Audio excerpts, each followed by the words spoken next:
வணக்கம் சவுக்கு மீடியா நேயர்களே. இன்றைய அரசியல் அரட்டையில் தமிழ்நாட்டில் நடந்த முக்கியமான அரசியல் மற்றும் சமூக நிகழ்வுகளை பற்றி விவாதிக்க இருக்கிறோம். வாருங்கள். நம்ம நிகழ்ச்சிக்குள்ள போறதுக்கு முன்னாடி சப்ஸ்கிரைப் பண்ணாம பார்த்துட்டு இருந்தீங்கன்னா சப்ஸ்கிரைப் பண்ணிருங்க. இப்போ வாங்க நம்ம நிகழ்ச்சிக்குள்ள போகலாம். சார் வணக்கம். வணக்கம் நிதேஷ். வணக்கம் மாலதி. சார், நேற்று பாமகவினுடைய பொதுக்குழு நடந்திருக்கு. சொன்னீங்க ஏதோ கூட்டணி கட்சியெல்லாம் அறிவிப்பாங்க அப்படின்னு சொல்லி சொன்னாங்க. எதுவும் அறிவிப்பு எது இல்லையா? அதற்கான இண்டிகேஷன் அது என்னன்றதை நான் விளக்குறேன். சரி, ஃபஸ்ட்டு அந்த பொதுக்குழு பற்றின உன்னோட இம்ப்ரெஷன் என்ன? உண்மையிலே சிறப்பாக இருந்துச்சு sir. You are bad, I am your dad. எப்படி இருந்துச்சு? சரி, இப்போ அரசியல் நீ புதுசாக கவனிச்சிட்டு இருக்க. 2 பேரும் பொதுக்குழு நடத்தினாங்க. 2ஐயும் பார்த்துருப்ப.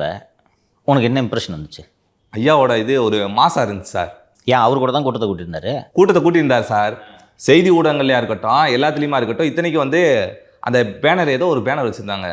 அதெல்லாம் நல்லா ட்ரெண்டிங்காக இருந்துச்சு. உண்மையிலே நல்லா இருந்துச்சு சார் பார்க்க. அவருக்கு தான் என்னமோ ஆதரவு பெரிய இருக்க அளவு இருந்துச்சு. சோசியல் மீடியாலே அப்படி தான் இருந்துச்சு பார்க்க. நீங்கள் சொல்லுங்கள். இல்லை, இவ்வளோ நாள் திரு அன்புமணியை பற்றி அவங்க சைட்லேருந்து எதுவும் பேசலை. ஃபர்ஸ்ட் டைமாக அன்புமணி மேலே ஒரு விமர்சனங்களை வச்சுருக்காங்க. இம்பார்ட்டன்ட்டு. முதல் முறையாக அன்புமணி மீது ஐயா பண்ணது வேற, ஒரு பாடி, ஒரு ஜென்ரல் கவுன்சிலில் பொதுக்குழு வேற. அன்புமணி அவர்கள் பேரவே ஐயா சொல்லவே இல்லை சார் பொதுக்குழு. நேற்றைய பொதுக்குழு அரசியல் நடத்த தெரிந்தவர்களுக்கும் ஆர்வக்கோளாறுகளுக்கும் இடையே இருக்கக்கூடிய வேறுபாட்டை எடுத்து காண்பித்தது. அப்படி தான் அதை புரிஞ்சுக்கணும்.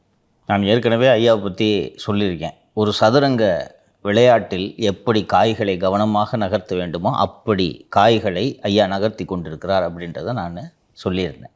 அதே போல் நேற்று எல்லா வேலைகளையும் செய்து முடித்து என்னிடம்தான் கட்சி இருக்கிறது, ஐ எம் தி பாஸ் என்பதை நேற்று நிரூபணம் செய்து விட்டார்.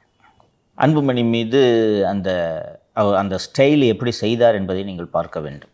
பாட்டாளி மக்கள் கட்சி உருவான சமயம் முதல் இன்று வரை ஐயாவோடு நிறைய பேர் அப்போது இருந்தவர்கள் அப்படியே அப்போது விலகி போய்விட்டார்கள். தொடங்கிய போது கட்சியின் கொள்கை அறிக்கை உருவான சமயம் முதல் இன்று வரை, நடுவில் வெளியில் போனார், திருப்பி வந்துட்டார், இருப்பவர் பேராசிரியர் தீரன். ஒரு முக்கியமான இன்டெலெக்சுவல். அவரை விட்டு அன்புமணி திட்ட வச்சார். That is an indication. And Pattali Makkal Katchi தொடங்கப்படுவதற்கு முன்பாக ஐயா நடத்திய இயக்கம், பல ஆண்டுகளாக நடத்திய இயக்கம் வன்னியர் சங்கம். இந்த வன்னியர் சங்கம் தான் இதயம், மூளை, முதுகெலும்பு, ஸ்பைனல் கார்டு எல்லாமே பாட்டாளி மக்கள் கட்சிக்கு. அந்த வன்னியர் சங்கம் உறுதியாக ஐயா பின்னால் நிற்கிறது என்பது நேற்றைய மாநாட்டின் மூலமாக உலகத்திற்கு பறைசாற்றப்பட்டது. ஒரு கைதேர்ந்த அரசியல்வாதி என்ன செய்ய வேண்டுமோ அதை செய்தார். என்னென்ன குற்றச்சாட்டுலாம் சொன்னாங்க அன்புமணி மேலே படித்தாங்க. மைக்கை தூக்கி போட்டதுடன் பனையூர் அலுவலகத்தில் வர சொல்லி தொண்டர்கள் கைபேசின்னு கொடுத்தது சார். அப்புறம் தைலாபுரத்தில் நடந்த மாவட்ட செயலாளர் கூட்டத்தில் 100 மாவட்ட செயலாளர்களை வரவிடாமல் தடுத்தது. சமூக ஊடகங்களில் ராமதாஸ் ஐயாவை பற்றி அவதூறாக அருவருக்கத்தக்க இழிவுபடுத்தும் செய்திகளை வெளியிட்டது. சமரச பேச்சுவார்த்தையை ஏற்றுக்கொள்ளாமல் உதாசீனப்படுத்தியது. ராமதாஸ் இருக்கையின் கீழ் ஒட்டு கேட்பு கருவி பொருத்தியது. கொண்டு வந்துட்டாரா? ஆண்டர் கார்டு கொண்டு வந்துட்டாரா? இது ஒரு தனிநபர் சொல்லும் குற்றச்சாட்டு இல்லை, ஒரு கட்சி செய்யும் குற்றச்சாட்டு. இன்னொன்று, இந்த குற்றச்சாட்டை யார் சுமத்துறது? நிறுவனர். இதற்கென்று ஒரு விசாரணை குழுவை அமைக்கிறார். நீங்கள் கவனிக்கணும். அதை விட ஐயாவோட ஸ்டைல் என்னன்றது நான் பார்த்தேன் நேற்று. ஒரு 8 பேர் கொண்ட விசாரணை குழுப்பா. அவர் இப்போது ஐயாவோடு இருக்கக்கூடிய எம்எல்ஏ திரு அருள் ஆகியோர் அதில் எனக்கு தெரிஞ்ச இப்போ நினைவில் இருக்கக்கூடிய பேர் அருள், இன்னும் ஒரு 7 பேர், அண்டு ஒரு தலைமை நிலைய செயலாளர் அன்பழகன். அந்த தலைமை நிலை செயலாளர் அன்பழகனை தான் 50,000 பணத்தை வாங்கிக்கிட்டு போஸ்டிங் போடுறாருன்னு சொல்லிட்டு, நீ பார்த்துருப்பேன் தோட்டத்தில் நம்ம நீங்கள் போனப்போ, அன்பழகன் பணத்தை வாங்கிக்கிட்டு போஸ்டிங் போடுறாருன்னு வெளிப்படையாக குற்றச்சாட்டு சுமத்தி படுத்தினார் அன்புமணி. அவர் அந்த விசாரணை குழுவோட உறுப்பினர் போட்டதோடு அல்லாமல் இவங்க தான் அந்த விசாரணை குழுன்னு மேடையேற்றினார். இது அவரோட ஸ்டைலு. இது ஏன் விசாரணை குழு? இவர்கள் தான் உன்னை பற்றி விசாரணை செய்து இந்த குற்றச்சாட்டுகளை உண்மை என்று சொன்னது. மீதி இருக்கிறதெல்லாம் நானே படிக்கிறேன். அனுமதி பெறாமல் பொதுக்குழுவில் தனி இருக்கை துண்டு வைத்து ராமதாஸுக்கு நல்ல புத்தி கிடைக்க வேண்டியது. இதை அந்த கட்சி தொண்டை எப்படி பார்ப்பான்? ஐயா மேலே விசுவாசமாக இருக்கிறவன் இப்போ நல்ல புத்தி கொடுன்னா இப்போ என்ன கெட்ட புத்தியில் இருக்கிறா? என்ன பண்ணிட்டார் இப்படி கெட்ட புத்தியோட? இதெல்லாம் ரெக்கார்டுக்கு கொண்டு வர்றாரு பாருங்கள். ஒரு ஏதோ நம்மக்கிட்ட கொடுக்குற இன்டர்வியூ, ஒரு பத்திரிகையாளர் சந்திப்பில் சொல்லிட்டு போகாமல் பாட்டாளி மக்கள் கட்சியின் ஆவணங்களில் இந்த குற்றச்சாட்டுகள் ஏறுகிறது. இதுதான் முக்கியம். நான் அரசியல் தெரிந்தவர்களுக்கும் ஆர்வக்கோளாறுக்கும் சொன்னேன். நீங்களும் தானே பொதுக்குழு நடத்துனீங்க. என்ன பண்ணீங்க? ஐயா இருக்கார், ஐயா இதயத்தில் இருக்கார், அவருக்காக சீட்டு போட்டிருக்கான், எப்போ நாளும் வந்து உட்காந்துக்கலாம், குஷன்லாம் போட்டுக்கிறோம். இது என்ன பொதுக்குழுவாது? இவர் வேலை தெரிஞ்சவர் எப்படி பண்ணுறது தெரியுதா? அனுமதியை மீறி உரிமை மீட்க தலைமுறை காக்க என்ற கபட நாடகம். ராமதாஸை சந்திக்க வருவோரிடம் பணமும் பதவியும் தருவதாக ஆசை வார்த்தை கூறி பனையூருக்கு கடத்தி செல்வது. அன்றைக்கி நம்ம நேர்காணலில் சொல்லியிருந்தார்ல, திருவண்ணாமலையிலேருந்து கிளம்பி வந்தவங்கள 5 வண்டியில் 2 வண்டி தைலப்புறம் வந்துருச்சு, மீதி 3 வண்டி அமுக்கி கையில் துட்டை கொடுத்து அடைச்சிட்டாங்க. அப்புறம் இன்னொருத்தருக்கு வந்து கார் கொடுத்தாங்க, பொதுச் செயலாளர். புகைப்படம் பெயர் விவகாரத்தில் ராமதாஸ் வலியுறுத்திய பின்னரும் கூட்டங்களில் தொடர்ந்து கொச்சைப்படுத்தி பேசி வருவது. பசுமை தாயகம் அமைப்பை திட்டமிட்டு கைப்பற்றி கொண்டது. ஐயா செஞ்ச பெரிய தவறு பசுமை தாயகத்துக்கு சௌமியா அவர்களே உள்ளே நுழைத்தது. அப்படி தான் உள்ளே வராங்க அவங்க பொது வாழ்க்கைக்கு. பசுமை தாயகம்னு சொன்னோன்னே அரசியலுக்கு எங்கள் வீட்டு பெண்கள் வரக்கூடாதுன்னு சொல்லிட்டார்ல, அதனால பசுமை தாயகம் வழியாக சரி இது ஒரு என்விரான்மெண்ட் ஆர்கனைசேஷன் சொல்லிட்டு உள்ளே வந்தோன்னா அப்படியே வந்து மொத்தத்தையும் பசுமையாக்கி கைப்பற்றி விட்டார். ராமதாஸ் அனுமதி பெறாமல் பொதுக்குழு கூட்டி அவருக்கே தனி இருக்கை வைத்து துண்டு அணிவித்தது. அதுக்கு துண்டு வர போட்டிருக்காங்க இந்த சேருக்கு. எல்லாம் கிண்டல் தானே. பாமக தலைமை அலுவலகத்தை ராமதாஸுக்கு தெரியாமலேயே மாற்றியது. ராமதாஸிடம் எதுவுமே பேசாமல் 40 முறை பேசியதாக பொதுவெளியில் சொன்னது. இது ஏதோ ஒரு பொய் உருட்டி விடுறான், ஊர் நம்பிடுன்னு சொல்லிட்டு 40 முறை ட்ரை பண்ணேன்ட்டு சொன்னார். குற்றச்சாட்டை ஏற்றிட்டாரா? ஏன்னா அங்கே இருக்கிறவங்க எல்லாருக்கும் தெரியும் ஒரு முறை கூட பேசலன்ட்டு. ஜி.கே. மணி, அருள் ஆகியோர் மருத்துவமனையில் இருந்தபோது கூட்டு பிரார்த்தனை செய்வதாக கேலி கிண்டல் செய்தது. ராமதாஸ் நீக்கியவர்களை மீண்டும் கட்சியில் சேர்த்தது செல்லாது, மக்கள் தொலைக்காட்சியை அபகரித்தது ஆகியவற்றை ஒருமுனதாக ஏற்க ஒழுங்கு நடவடிக்கை குழு கோரிக்கை. அதை ஏற்றுக்கொண்டார்கள் ஆச்சுங்களா. 2. 3வது, எப்போதுமே பாட்டாளி மக்கள் கட்சியின் நிகழ்ச்சிகளில் ஐயாவோட வலதுபுற இருக்கையில் அன்புமணி அமர்வார். நேற்று யார் அமர்ந்திருந்தது? காந்திமதி அவர் சொல்லிட்டாரா? நான் ஐயாட்ட கேட்டபோது, இந்த நேர்காணலாம் முடிந்த பிறகு கேட்டபோது சொன்னார், குடும்பத்துலேருந்து பெண்கள் வரக்கூடாதுன்னு சொன்னீங்களே, நீங்கள் இப்போ நீங்களே இது கூட்டிகிட்டு வரீங்களே அப்படின்னு சொல்லும்போது, நான் கூட தான் ஒன்று நினச்சி கட்சி ஆரம்பித்தேன், அப்படியே அன்றைக்கி நடந்துக்கிட்டு இருக்கு, அதற்கு ஏற்றார் போல் அடாப்ட் பண்ணிக்கணும் அப்படின்றத சொல்லி நேற்று அவருக்கு அரசியல் ஆர்வம் இருக்கிறதோ இல்லையோ இன்னையிலேருந்து நீ ஆர்வத்தை ஏற்படுத்திக்க என்று சொல்லி அமர வைத்தார். இது எல்லாவற்றையும் விட மிக மிக முக்கியமானது. பொதுக்குழுவில் 35வது தீர்மானம்தான் மிக மிக முக்கியமானது. பாட்டாளி மக்கள் கட்சியின் அமைப்பு விதி 35 உருவாக்கப்படுகிறது. ஏற்கனவே வந்து இந்த பாட்டாளி மக்கள் கட்சியோட அமைப்பு விதி, ஒரு கட்சியோட விதி என்னன்றதை நான் படித்தேன்ல, அதில் வந்து விதி எண் 13 வந்து நிறுவனரின் வழிகாட்டுதலோடு பொதுக்குழு நடக்க வேண்டும்னு அதில் இருக்குது. ஸோ நிறுவனர் போகாத பொதுக்குழு செல்லாதுன்றதை நான் படித்தேன். அந்த புதுசாக ஒரு விதி, அமைப்பு விதியில் 35ன்னு ஒரு விதியை சேர்க்குறாங்க. எதிர்வரும் காலங்களில் பாட்டாளி மக்கள் கட்சி பாராளுமன்ற, சட்டமன்ற, உள்ளாட்சி தேர்தல்கள் மற்றும் இடைத்தேர்தல்களில் தனியாகவோ கூட்டணி அமைத்தோ தேர்தலை எதிர்கொள்ள கட்சியினுடைய நிறுவனர் மருத்துவர் ஐயா அவர்களுக்கு மட்டுமே அதிகாரம் கொடுக்கப்பட்டுள்ளது. இது வந்து பைலால சேருது, ஓகேவா? வெறும் தீர்மானம் இல்லை. தேர்தல் சம்பந்தப்பட்ட பேச்சுக்களோ கூட்டணி வைப்பதற்கான பேச்சுக்களோ நடத்தும் அதிகாரம் சட்ட விதிகளை இந்த பொதுக்குழு வாயிலாக திருத்தி நிறுவனர் அவர்களுக்கு அதற்குண்டான முழு அதிகாரத்தையும் வழங்குகிறது. வேறு எந்த பொறுப்பாளர்களும் நிறுவனரை தவிர மேற்சொன்ன தேர்தல்களில் பேச்சுவார்த்தையோ கூட்டணி பேச்சுவார்த்தையோ செய்ய இயலாது. நிறுவனர் மட்டுமே அதனை செய்ய இயலும். புதிய விதி 35 உருவாக்கப்படுகிறது. மேலும் பாட்டாளி மக்கள் கட்சியின் வேட்பாளர்களை பாராளுமன்ற, சட்டமன்ற, உள்ளாட்சி தேர்தல்களுக்கும் இடைத்தேர்தல்களுக்கும் அனைத்து அதிகாரமும் பாமக நிறுவனர் மருத்துவர் ஐயா அவர்களுக்கு மட்டுமே வழங்கப்பட்டுள்ளது. தேர்தலுக்கான தேர்தல் ஆணையம் வாயிலாக சின்னம் பெறுதல் மற்றும் தேர்தலில் நிற்பவர்களுக்கான படிவம் அனைத்தும் நிறுவனர் அவர்களே கையொப்பமிட்டு கொடுக்க முடியும். வேறு எந்த பொறுப்பாளரும் மேலே சொன்ன அதிகாரங்கள் கொடுக்கப்படவில்லை. இந்த வழக்கம் இது நாள் வரை இருந்தது. இவ்வளோ நாளும் நிறுவனர் தான் கையெழுத்து போடுவார். இப்போ அது பைலாகுள்ள கொண்டு வர்றாங்க. இந்த வழக்கம் இது நாள் வரை இருந்ததை சட்ட விதியாகவும் இந்த பொதுக்குழு தீர்மானம் வாயிலாக அங்கீகாரம் செய்துள்ளது. விதி எண் 13 சொன்னேன்ல, நிறுவனர் அழைக்கப்பட்டு என்பதற்கு முன்பாக நிறுவனர் எழுத்துப்பூர்வமாக ஒப்புதல் கொடுத்த பின்பு நிறுவனர் அழைக்கப்பட்டு அவர் முன்னிலையில்தான் அவரின் வழிகாட்டுதல் படிதான் பொதுக்குழு நடத்தப்பட வேண்டும் என்று விதியில் திருத்தம் செய்யப்படுகிறது. சொல்லிட்டாரா? இப்போ இந்த திருத்தப்பட்ட பொதுக்குழு, இந்த திருத்தப்பட்ட தீர்மானங்களை தேர்தல் ஆணையத்துக்கு அனுப்பி வைத்து விடுவார். அன்றைக்கி பொதுக்குழு கூட்டினாங்க, பொதுக்குழு தீர்மானங்களை அவங்களும் போட்டாங்க. இது போல் அமைப்பு விதிகளில் திருத்தம் செய்தார் அன்புமணி. இதனை மெயின் அமைப்பு விதிகளில் அவர் திருத்தம் செய்யணும்ல, செய்ய முடியாது, அவருக்கு பவர் முடியாது. அப்போ எதுக்கு பொதுக்குழு நடத்துறீங்க? போட்டி பொதுக்குழு நடத்துறீங்க, ஐயா வந்து 17ஆம் தேதி பொதுக்குழுன்னு சொல்கிறாரு. நீ என்ன 17 நடத்துற, நான் 9ஆம் தேதி நடத்துகிறேன் பாரு. அதுக்குமே அவருக்கு அதிகாரம் இல்லை. அப்போ கூட அதிகாரம் இல்லை, இதுக்கு என்ன அதிகாரம் இல்லை, சும்மா வாசி நடத்தி இதனால இப்போ என்னப்பா பிரயோஜனம்? ஆனால் சொல்லிக்கிறாங்கல்ல சார், பிஎம்கே எங்களோட கட்சி, பொதுக்குழு நடத்துறதுக்கு உரிமை இல்லை அப்படின்லாம் திரு பாலு அவர்கள் சொல்கிறாரு நினைக்கிறேன். சொல்கிறாரு. அதே அந்த நிறுவனரின் வழிகாட்டுதலின்படி பொதுக்குழு நடத்த வேண்டும் என்று அந்த விதிகளில் இருக்கிறது. நிறுவனர் வழிகாட்டினாரா அவங்க பொதுக்குழுவுக்கு? அதுக்கு தான் ஒரு சேரை போட்டு வச்சது. அப்போ எங்கே இல்லாமையே வெறும் சேர் வழிகாட்டுச்சா? நிறுவனரோட நாற்காலி வழிகாட்டும் என்ற பொதுக்குழு இதில் இருக்குது, அமைப்பு விதியில் முடிச்சு விட்டாரா? ஃபார்ம் ஏ ஃபார்ம் பியில் நான் தான் கையெழுத்து போடுவேன், நிறுவனம் தான் கையெழுத்து போடணுன்றது சொல்லிட்டாரா? இப்போது பாட்டாளி மக்கள் கட்சியோட வேட்பாளர்னு ஃபார்ம் ஏ ஃபார்ம் பியில் அன்புமணி எப்படி கையெழுத்து போடுவார்? முடியாது. முடிஞ்சா? இதனால்தான் ஐ எம் யுவர் டேட் சொன்னாரா? நான் அன்றைக்கே சொன்னேன், சிம்பிள் ஐயா, நீங்கள் சொல்கிறபடி நான் கேட்டுக்கிறேன்னா முடிஞ்சு போச்சு. ரைட்டா? இந்த தேர்தலை ஸ்மூத்தாக சந்திக்கலாம். எல்லா கட்சிகளும், நானும் நீங்களும் மக்களும் ஐயா சொல்கிறத கேட்டுக்கிட்டு இருங்கன்ட்டு தான் விரும்புகிறாங்க. இப்படி பிரிஞ்சு இருக்கிறது, ஒருத்தர் மாற்றி மாற்றி ஒட்டு கேட்பு கருவிலாம் வச்சுன்னு பார்க்குறதுக்கு கன்றாவியாக இருக்குது.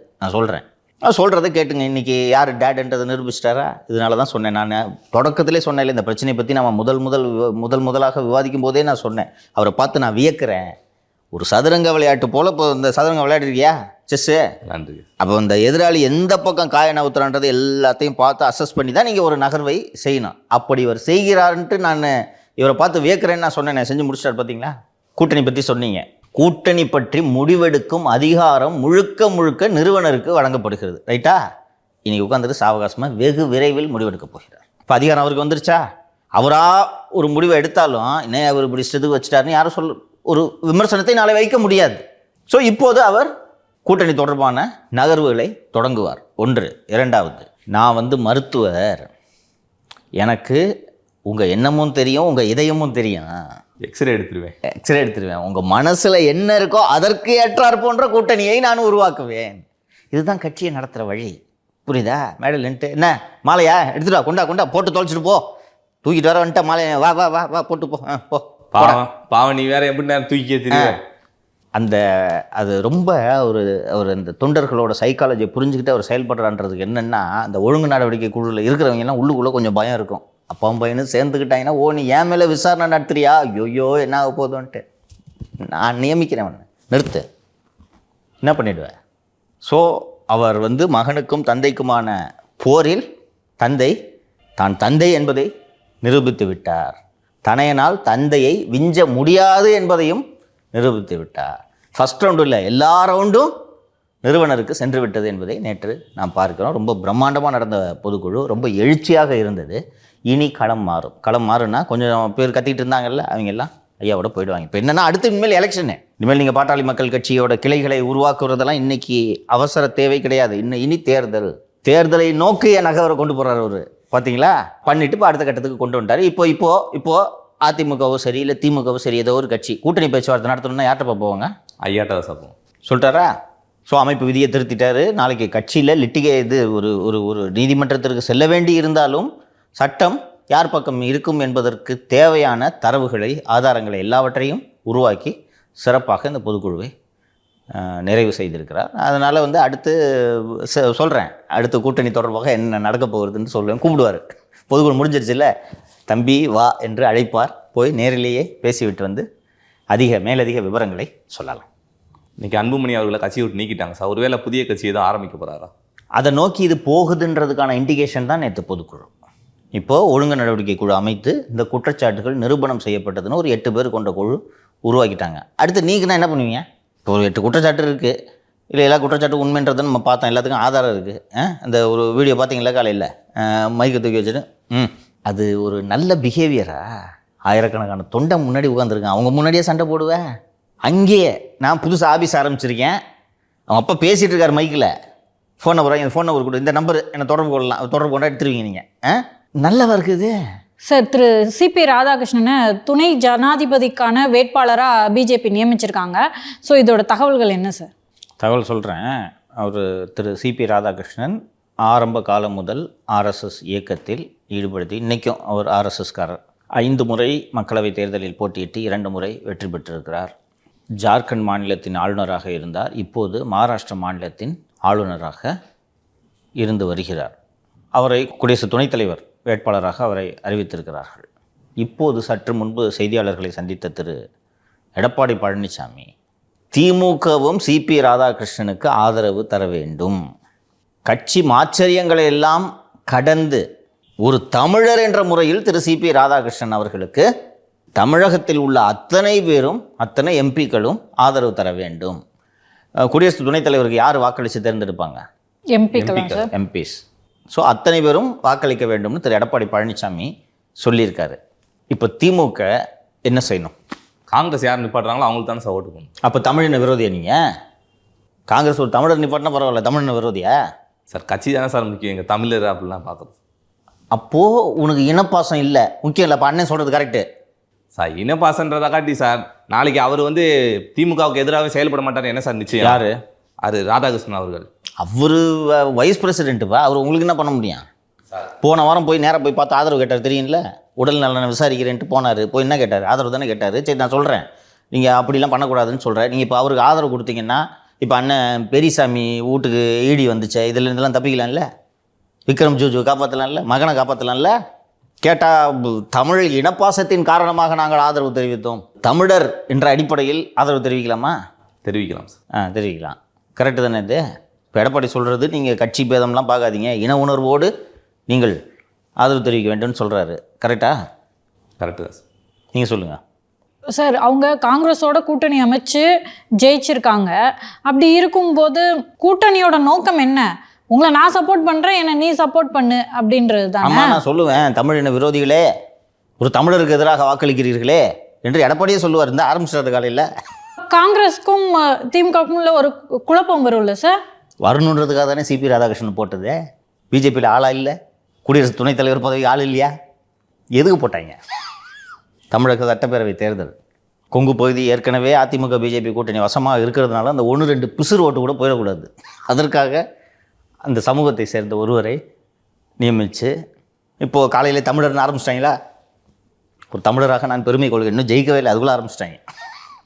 அதுக்கு தானே போட்டது. அப்போ காங்கிரஸ் ஒருத்தவங்களை நிறுத்துறாங்கன்னு வைங்களேன், கண்டிப்பாக நிறுத்துவாங்கம்மா. அப்போ எம்பி வந்து எம்பிக்கள், தமிழக எம்பிக்கள் ஓட்டு போடலைன்னா காங்கிரஸ்க்கு அது அவமானமா? கூட்டணி புரிஞ்சிடாதா? நீங்கள் இப்போ தமிழர் என்ற முறையில் சிபி ராதாகிருஷ்ணனை ஆதரித்தீர்கள் என்றால் தம்பி விஜயை நாடி காங்கிரஸ் செல்லாதா? செல்லுமா செல்லாதா? செல்லும் சார். எப்படி பிஜேபி மூவ்?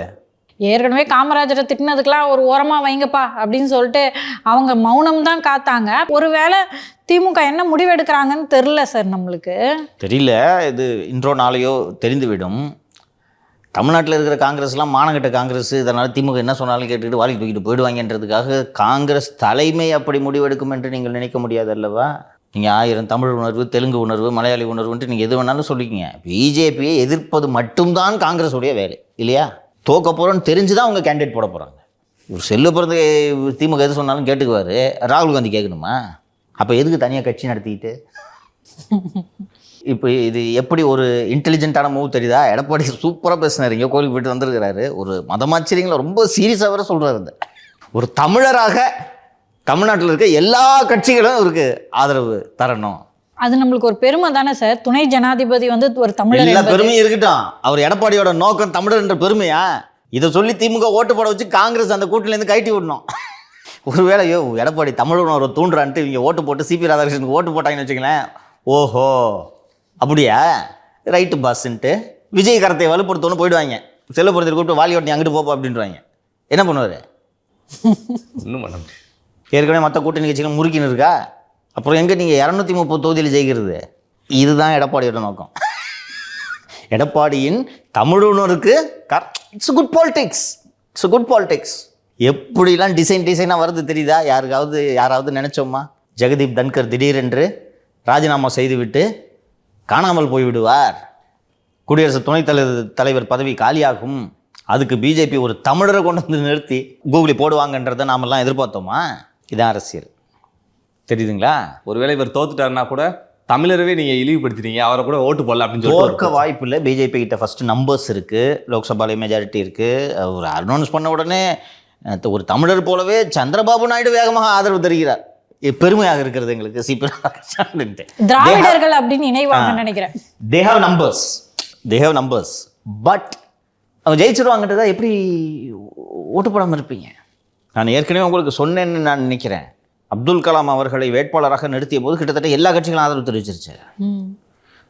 தோப்போன்னு தெரிஞ்சும் சிபிஎம் பிஜேபி நிறுத்துகிற கேண்டிடேட்டை நம்மளும் தமிழர் விஞ்ஞானிலாம் எப்படி ஆதரவு தருது? அது பிஜேபி கேண்டிடேட். தோற்க போகிறோன்னு தெரிஞ்சும் கேப்டன் லக்ஷ்மி சேகல் என்ற சுபாஷ் சந்திர போஸ் அவர்களின் இராணுவத்தில் கேப்டனாக இருந்த ஒரு மருத்துவர், அவர் அந்த முன்னாள் அந்த ஐஎன்ஏ ஆஃபீஸர், அவர்களை வேட்பாளராக நிறுத்தி இந்தியா முழுக்க அவர்களை வீதிகளில், அந்த குடியரசுத் தலைவர் தேர்தலுக்கு நம்மலாம் ஓட்டு போட போகிறதில்ல, இருந்தாலும் இட்ஸ் சிம்பாலிக் ஃபைட். நான் பெங்களூரில் வேறு ஒரு வேலையாக சென்றிருந்த போது கேப்டன் சேகல் ஜீப்பில் போகிறத பிரச்சாரம் பண்ணிக்கிட்டு ஜீப்பில் போகிறது சிம்பாலிக். அதுதான் காங்கிரஸ் எப்படி ஆதரவு தர முடியும்? இன்னொன்று, ஆர்எஸ்எஸ்காரரி அவர் தமிழர் என்பதற்காக நீங்கள் ஆதரவு தந்தீர்கள் என்றால் அப்போ ஒரு சங்கி ஆதரிக்கிறீங்களா? சங்கி தானே சிபிஆர்? அவங்க மொழியில் அப்படிதான் அப்படித்தானே சொல்கிறாங்க. திமுகவின் மொழியில் ஆர்எஸ்எஸ் சித்தாந்தத்தை எதிர்க்கிறது தானே இப்போ உங்களோட அடிப்படை.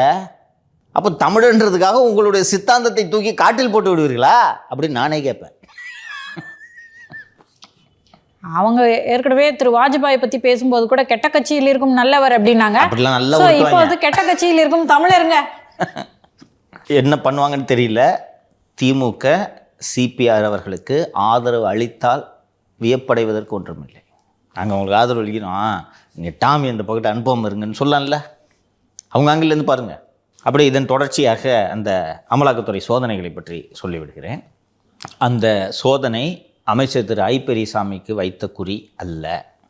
அமைச்சரது மகன் திரு ஐபி செந்தில் மற்றும் அமைச்சரின் உதவியாளர் திரு ரெக்ஸு, அன்றைக்கே நான் சொன்னேன், இந்த ரெக்ஸு மற்றும் ஐபி செந்தில்குமார் ஆகியோர் தான் திமுகவோட தென் தமிழகத்துக்கான பணப்பட்டுவாடாக்களை முழுமையாக கையாண்டு கொண்டிருக்கிறார்கள் என்பதற்காக எப்போது வேண்டுமானாலும் அவர்களை விசாரணைக்கு அழைத்து லாக் பண்ணணும். அதுக்கு ஈடிக்கு ஒரு கேஸ் வேணும். லாஸ்ட் மினிட்ல போய்ட்டு நீங்கள் சும்மா போய் ஐபியை பிடிக்க முடியாது, செந்தில்குமாரை பிடிக்க முடியாது.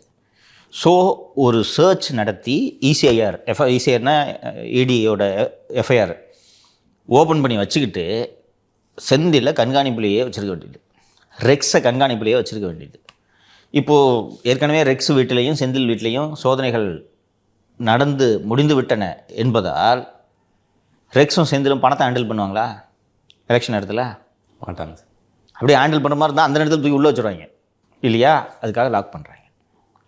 அதுதான் இந்த சோதனையோட நோக்கம் என்பதும் என்றும் தகவல்கள் வந்திருக்கு. அவங்களுக்கும் தெரியும் ஐபிஐ தொல்லை பண்ணுற மாதிரி ஐடியாலாம் அவர்களுக்கு இல்லை.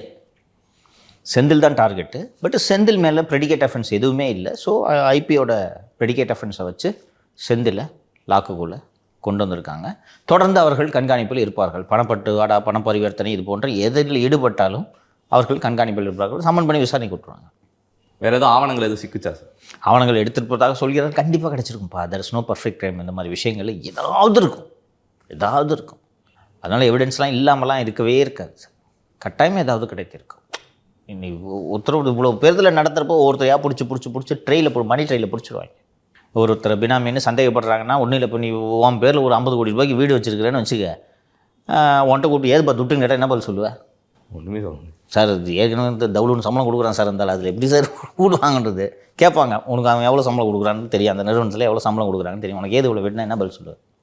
அதில் இல்லை. ஸோ நிச்சயமாக ட்ரேஸ் இருக்கும். கையில் பேப்பராக கிடைக்கணும்னு அவசியம் இல்லை. நீங்கள் செந்திலோட பினாமி, நீங்கள் ஐபி பெரியசாமியோட பினாமி, அவரது மகளோட பினாமி அப்படின்னு கண்டுபிடிச்சோன்னா, தம்பி உனக்கு ஏதுப்பா இந்த காசு சொல்லுப்பா, எப்போ வாங்கினேன் சார்? 2 வருஷம் முன்னாடி வாங்கினேன். இதோட மதிப்பு எவ்வளோ? 2 கோடி. ஏது 2 கோடி சொல்லு, முடிஞ்சா? ஸோ மாட்டிக்குவீங்க, அவ்வளோதான் சார். இந்த பரமக்குடி ஃபயர் இன்சிடெண்ட்டை பற்றி ஹிந்துவில் நியூஸ் வந்திருக்கு சார். அது என்ன சார், கொஞ்சம் விவரமாக சொல்லுங்கள். 2011 இமானுவேல் சேகரன் நினைவு தினத்தன்று, குரு பூஜை அன்று, செப்டம்பர் மாதம் என்று நினைவு, இந்த அல்வா அதிகாரி இந்த திருவாத்தான் தான் அங்கே போய் இந்த கலவரத்தையே தொடங்கி வச்சுது. நார்மலாக இருந்துச்சு. நான் போனேன். அந்த சம்பவம் நடந்து முடிந்த பிறகு நானும் வழக்கறிஞர் திரு புகழேந்தி மற்றும் நண்பர்கள் எல்லாரும் போய் உண்மையை கண்டறியும் குழு என்று விசாரணைக்காக அங்கே சென்று அங்கே அந்த பல கிராமங்களுக்கு போய் இந்த காவல்துறையோட இந்த தாக்குதல்களில் பற்றியெல்லாம் ஏராளமான தரவுகளெல்லாம் சேகரித்து விட்டு வந்தோம். அது ஒரு அன்ப்ரோவோக்டு அட்டாக்னு தாராளமாக சொல்லலாம். வயலன்ஸ் இருந்துச்சு, பட் ஃபயர் பண்ணி இவ்வளோ பேரை கொல்ல வேண்டிய தேவையில்லை. அடித்தே ஒருத்தனை கொண்டிருக்காங்க. 6 பேர் தான் துப்பாக்கி சூட்டில் இருந்தது. ஒருத்தனை அடித்தே கொண்டிருக்காங்க.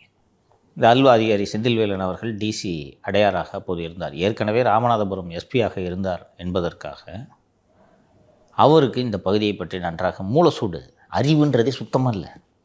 அதனால் இவர் நல்லா ஹேண்டில் பண்ணுவார்னு சொல்லிட்டு இவரை இங்கே அனுப்பின உடனே ஜான் பாண்டியனை கைது செய்கிறார்கள். ஜான் பாண்டியன் அந்த சமூகத்தோட மிகப்பெரிய மதிக்கப்படக்கூடிய தலைவர்.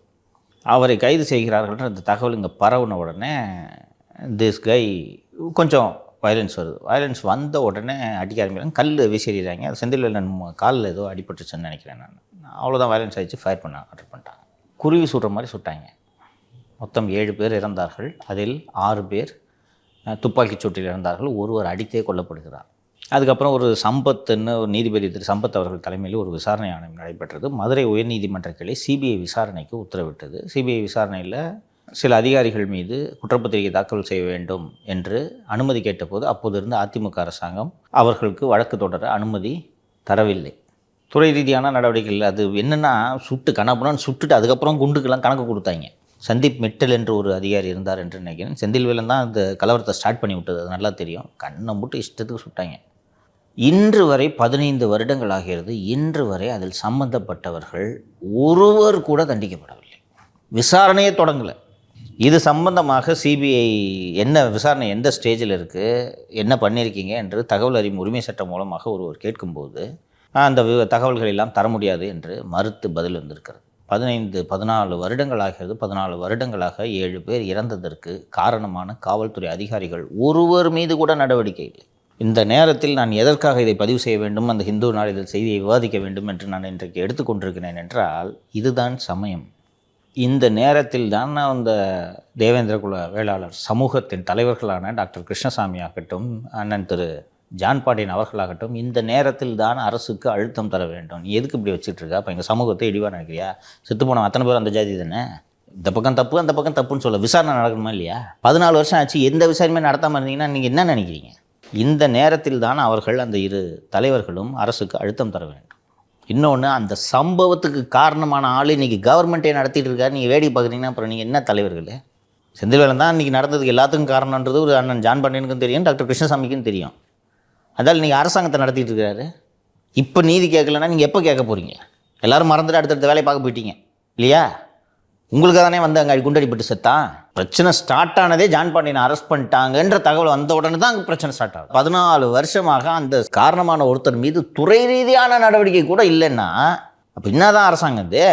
அப்போ அந்த சமூகத்தை சேர்ந்த தலைவர்கள் தான் அழுத்தம் கொடுத்து, அப்போ நீங்கள் எங்கள் சமூகத்தை சேர்ந்தவன் 7 பேர் செத்ததுக்கு உங்களுக்கு அவன் உயிருக்கு மதிப்பு இல்லையான்ற கேள்விகளை இப்போது தான் எழுப்ப வேண்டும்.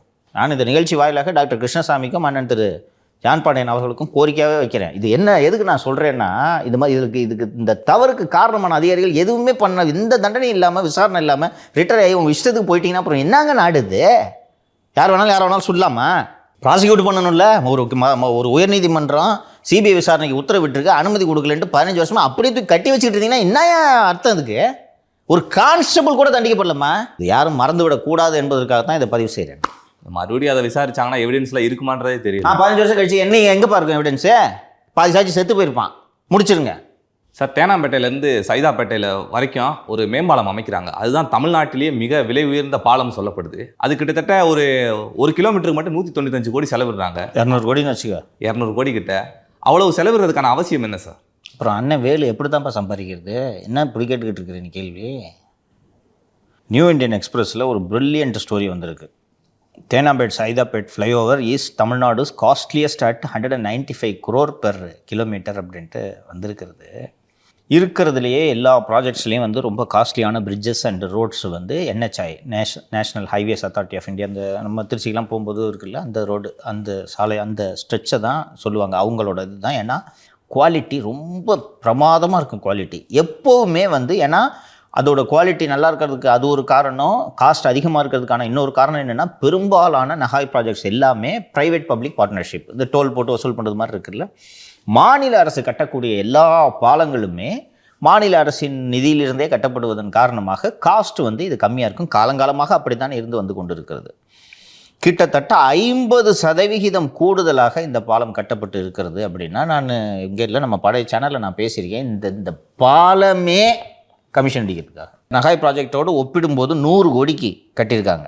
2021 திறக்கப்பட்ட கோயம்பேடு 4 வழி நகாய் கட்டிய மேம்பாலம் 1 கிலோமீட்டர் 95 கோடியில் கட்டப்பட்டிருக்கிறது. அதே போல் மேடவாக்கத்தில் ஒரு பாலம் நகாய் கட்டியது 100 கோடி செலவில் 2022ஆம் ஆண்டு திறக்கப்பட்டிருக்கிறது.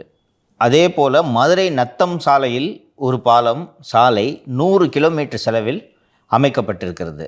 ஆனால் இந்த தேனாம்பேட்டை பாலத்தோட மொத்த செலவு பார்த்திங்கன்னா 621 கோடி, ஆவரேஜாக 1 கிலோமீட்டருக்கு 200 கோடி செலவாகி இருக்கிறது என்று சொல்கிறார்கள்.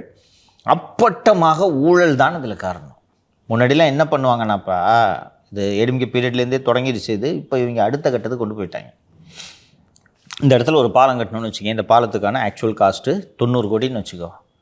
முன்னாடிலாம் என்ன பண்ணுவாங்கன்னா, அந்த 90 கோடியில் அந்த கான்ட்ராக்டருக்கு ஒரு லாபம் இருக்குள்ள 25%, 30% வச்சுருக்காங்கன்னா அதில் 5%, 2% கமிஷனாக பிரித்து கொடுப்பாங்க. இப்போல்லாம் என்ன ஆயிடுச்சுன்னா, 90 கோடி பாலம்னா நீ ஏன் வெறும் 90 கோடின்னு சொல்கிற, 200 கோடின்னு கொடு. 90 கோடியில் பாலத்தை கட்டிக்க, மீதி 110 கோடியை நீ கொஞ்சம் பிரித்து எடுத்துக்க, எங்களுக்கு கொடு.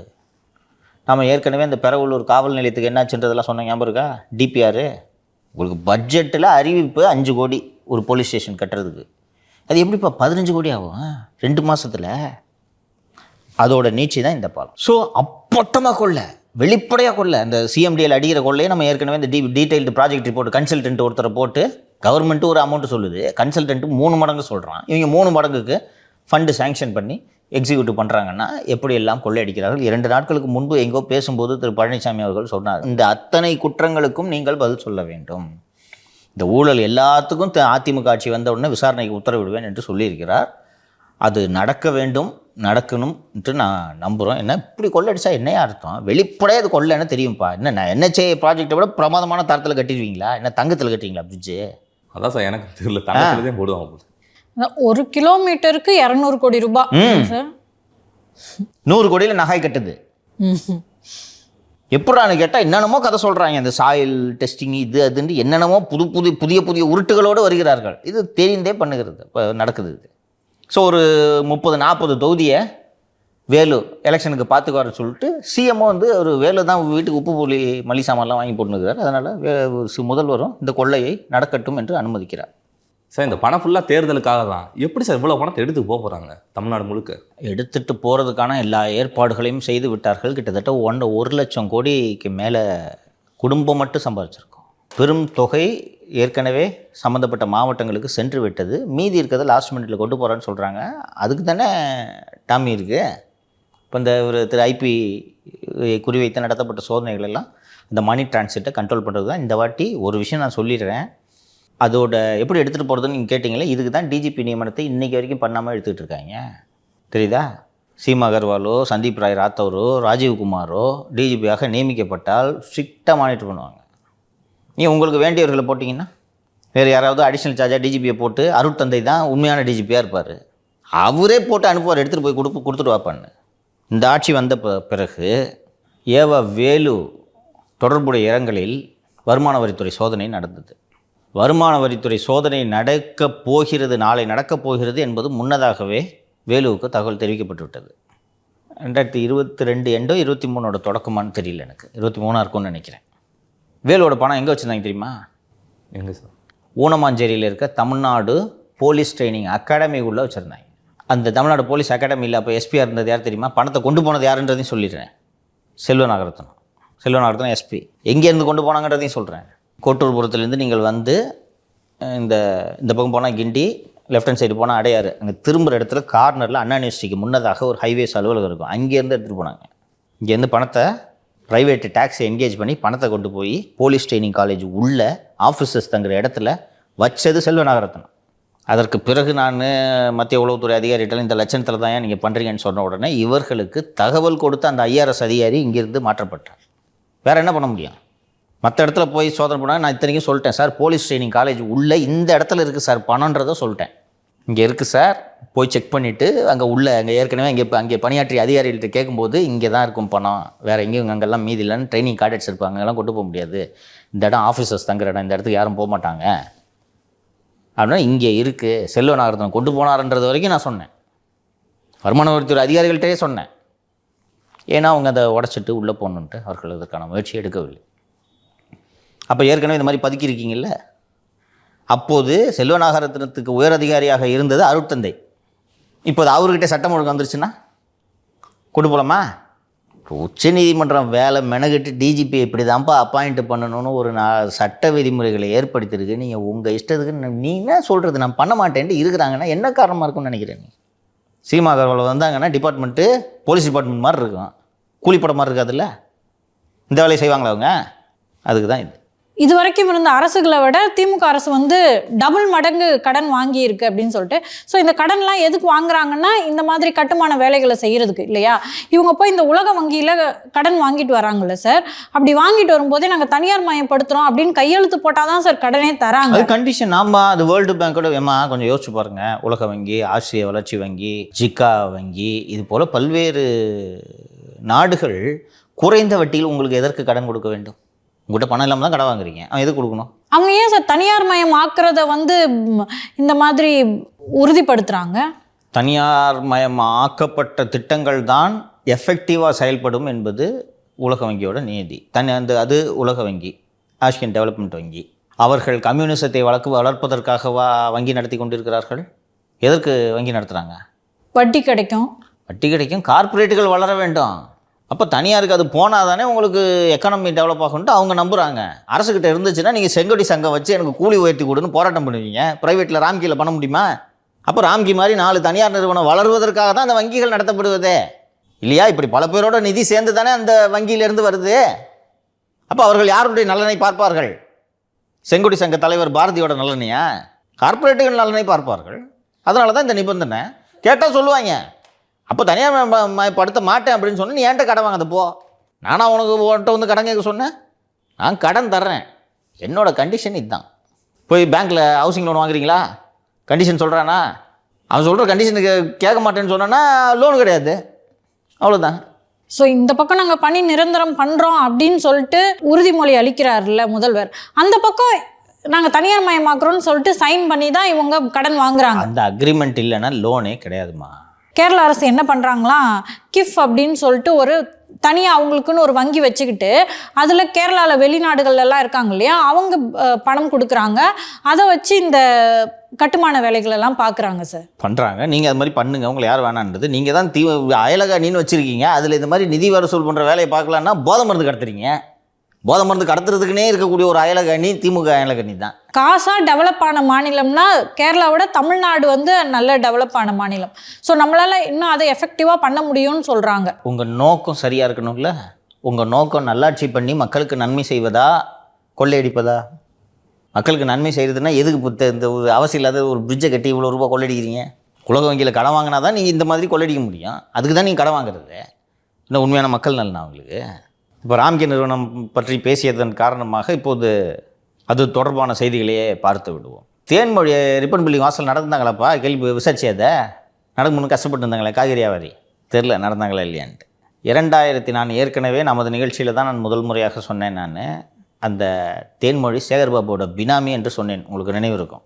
2021 அப்போது ஒரு துணை முதல்வர்லாம் இல்லை, சாதாரண எம்எல்ஏ திரு உதயநிதி அவர்கள், அண்ணன் திரு சேகர்பாபு அவர்கள் அவர் நடத்தக்கூடிய தனம் ட்ரஸ்டின் மூலமாக பல்வேறு நலத்திட்ட உதவிகளை எல்லாம் செய்திருக்கிறார் என்று அவர் வாழ்த்தி ஒரு சமூக வலைத்தளத்தில் ஒரு பதிவு செய்திருக்கிறார்.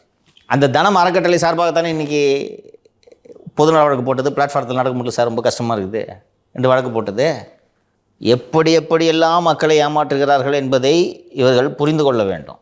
அந்த வழக்கு உயர்நீதிமன்றத்தில் விசாரணைக்கு வந்தபோது அரசு தரப்பில் சொன்னது, அப்பாட்டக்க ரவீந்திர தான் அறிக்கை பண்ணார், சொன்னது, சார் இது அனுமதிக்கப்படாத இடம், உரிய இடத்துல அவங்க அனுமதி கேட்டாங்கன்னா நாங்கள் தாராளமாக கொடுக்குறோம்.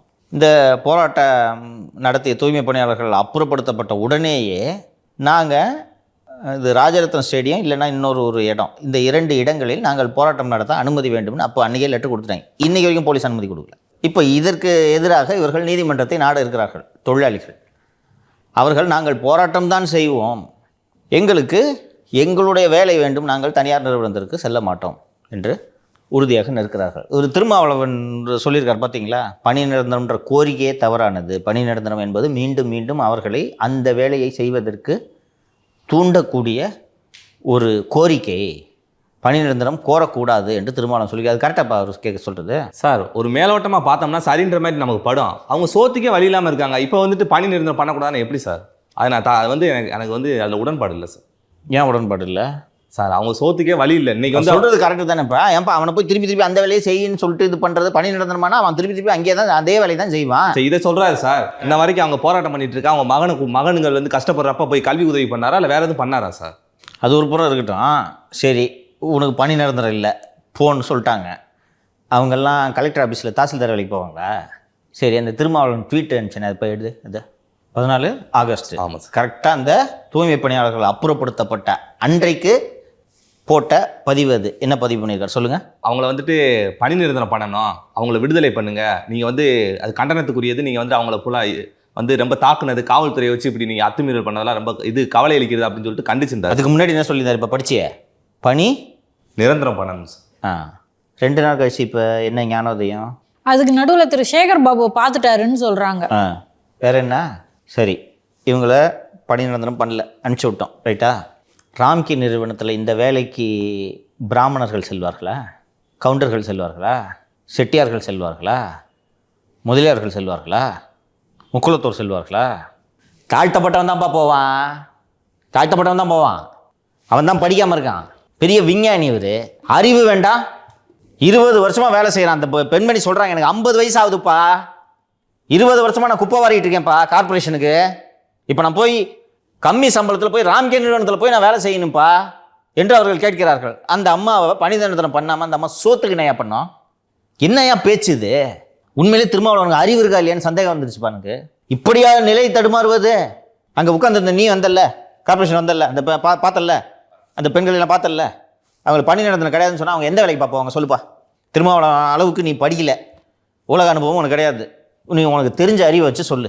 அங்கே பார்த்தோம், கார்பரேஷனில் பார்த்தோம்ல, ரிப்பன் பில்லிங்கில் பார்த்தோமா அன்றைக்கி பார்த்தோம். அவங்களுக்கு பணி நிரந்தரம் கிடையாதுன்னு சொல்லிட்டாங்கப்பா. அவங்க எந்த வேலைக்கு போவாங்க சொல்லுப்பா? அவங்களுக்கு எந்த வேலைக்குமே போக மாட்டாங்க சார். 31ஆம் தேதி வரை இதோட முடியுது சார். இனிமேல் இது அந்த ராம்கி நிறுவனத்துலேயும் வேலை இல்லைன்னு சொல்லிட்டாங்க. எங்கே தான் சார் போவாங்க? அப்போ பணி நிரந்தரம் பண்ணக்கூடாதுன்னு சொல்கிறது பைத்தியக்காரத்தனமான பேச்சாக தெரியவில்லை? ப்ளஸ் அவங்களுக்கு தெரியும் அவங்களுக்கு நன்மை என்னன்னு. அவங்களோட கோரிக்கையே பணி நிரந்தரம் தானே சார்? ஏமா அடிப்படையாக முதல்ல என்ன கோரிக்கைன்னா, யாருமே இதை இப்போ அடிப்படை விஷயத்தை பேசாமல் சுற்றி வந்துக்கிட்டு இருக்காங்க. இன்றைக்கி அவங்களுக்கு NULMல வேலை கிடைக்க போகிறதில்ல, ரைட்டா?